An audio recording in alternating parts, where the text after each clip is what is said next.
Hello and welcome back to my channel. So before I get started with this video, I just wanted to say I am on vacation, and that is why I'm in a different filming location here. This is not my typical filming location, so if the audio is a little bit off, if it sounds a little echoey, this room that I'm in currently is pretty echoey. I do apologize for that in advance. So in this video, I just wanted to do a sort of a tech update. I have recently purchased an iPad that I've been doing a lot of reading on, and I just wanted to talk about it for a quick second here, because I used to be completely sold simply on the e-reader. I use a Kindle Paperwhite. This is the newest Kindle Paperwhite. I used to really only read, if I was reading digitally, I would only read with an e-reader with the ink screen like the Paperwhite here. I still absolutely love just a classic e-reader e-ink screen. I think it's really one of the best ways to read an ebook. However, I've really been able to see the benefits that reading on an iPad or reading on just a conventional tablet over an e-reader does offer to the reading experience. One of the big things, and it's honestly, it's such a small, it's such a small thing that doesn't really add very much to the reading experience, but something that I do enjoy having, and that is being able to have color on your covers and color on your on the books in your library. And I know that's such just some of, like, you can, it's such a small thing, but it really is a nice bonus after reading on something like a Kindle for so long where it's just been black and white. Of course, hopefully, eventually we'll have a colored e-ink screen going into e-readers. But until we have that, and it doesn't seem that we'll have that anytime soon, at least not on mainstream devices. I know some smaller e-reader companies have already produced colored ink screens, but it has not rolled out to companies like Amazon yet. But being able to have that color is absolutely fantastic. I personally don't read a lot of graphic novels or comic books or anything like that, but obviously reading on an iPad versus a Kindle for a comic book or a graphic novel would be absolutely a game changer. My favorite thing about reading on an iPad versus reading on a Paperwhite is being able to have more of a page layout experience. And what I mean by that is if I turn so vertically on the iPad, basically it just looks like a Kindle screen. It's just obviously much bigger. You have more words per words per page. However, when you turn it horizontally, you get this split screen. And this is my absolute favorite feature of the Kindle app on the iPad versus the actual Kindle Paperwhite interface, and that is that when you turn it horizontally here, it gives you two columns, essentially 2 pages of your book.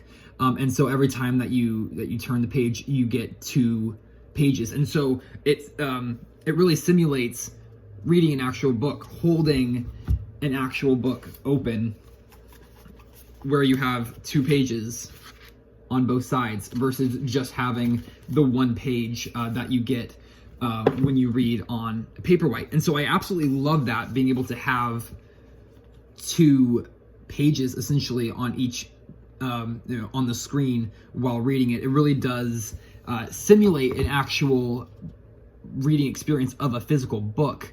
Another thing that I really love, and this is a feature that's somewhat available on the Paperwhite, is changing the color of the screen. Of course, on the Paperwhite, all you can do is make the background black and the text white, which is just the reverse of what the screen usually is. On the iPad, you can do the same thing. If I can just pull that up, you can do the same thing on the iPad, where you can make the back black and the text white.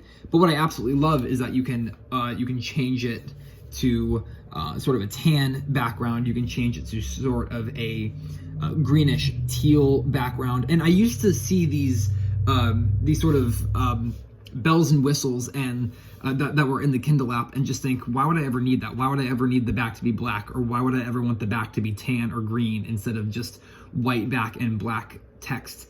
And I've been playing around with it a little bit, reading with the back set to black or tan or green. And it really does relieve eye strain a considerable amount. I have honestly found that when especially at nighttime, when I switch the back to black and keep the text is white, that the eye strain is almost exactly the same as it would be reading on my Paperwhite. So essentially non-existent, which is amazing. The other thing that I really love about the iPad Kindle app and the reading experience in general on an iPad is just the response time, just how quick it is versus the Paperwhite. Especially just even for simple things, just like for turning pages. Turning pages on the iPad is just instantaneous. You swipe the screen and the page turns immediately. You hit the library button to go back to select a new book, and it takes you there immediately. When you want to highlight a passage, well, my fingers aren't working here, so that's not going to work. But when you want to highlight a passage, it's instant notation versus the Paperwhite, where you highlight a passage and you have to wait 3 seconds for the e-ink lag to catch up with you, and then the lines become highlighted and you can notate. Also, typing. Obviously, typing on an e-ink screen is something that is incredibly sluggish, whereas typing anything on an iPad is incredibly fast. It's just like typing on an iPhone or any smartphone, any tablet. It's just much faster, quicker response time. And so being able to make full notes is right directly inside of the ebook is fantastic. Because the Paperwhite is so slow, if I want to make notes in an ebook when I'm reading on my Paperwhite, I tend to physically write them down in a notebook or write them down on my computer in a Word document or a Google Docs or something like that. Whereas now having the ability to type long-winded notes as frequently as I want directly in the book with the iPad Kindle app is absolutely fantastic, and it's really changed the way that I have been reading. It's been changing the way that I've been notating and changing the way that I've been leaving actual notes in my books, and I've been able to do more of the note taking that I want to do while reading because it's way more convenient. A lot of people who say the Paperwhite is better, one of the things that they say is because there's no distraction, because all you can do on it is read. And I still think that is where the Paperwhite is absolutely the best. Because if you just want to read, if you don't want to be distracted by anything else, if you don't want the ability to do anything else, the Paperwhite is fantastic because all it does is it reads books. You download books to it and you read them. Whereas on an iPad, obviously, you can do literally anything because it's a computer, essentially, is what it is. However, the distraction element for me really is non-existent. I don't use social media other than Goodreads, and I don't even think Goodreads is considered a social media platform. And so I don't really have notifications that are constantly popping up on my screen, distracting me while I'm reading. And so that's not really a big issue for me. And I actually really enjoy having internet access quickly through a traditional browser, not through an experimental browser like on the Paperwhite on the iPad while reading, because I can flip between my book and the internet if I'm researching something that I'm reading about. Oftentimes a term or a location or a historical figure will be mentioned in the book that I'm reading, and then I can switch directly over to Wikipedia, read the article about the location or the historical figure or the term or whatever it might be that I'm trying to research more to broaden my understanding of, and then switch directly back to reading the book. The iPad even has the split screen feature where you can have two applications open at once. So you could have your Kindle app open on one half of the screen and have Wikipedia articles or different internet articles open on the other side of the screen, and you can be able to basically fact check your book as you are reading it.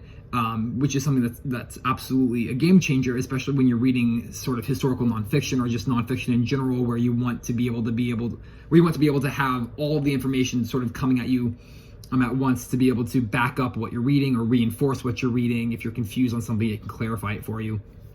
And so, in that regard, I think being able to have the full tablet capability while reading is something that's actually really beneficial to the reader, and something that I certainly have really benefited from having over the last couple of weeks with reading on the iPad almost solely.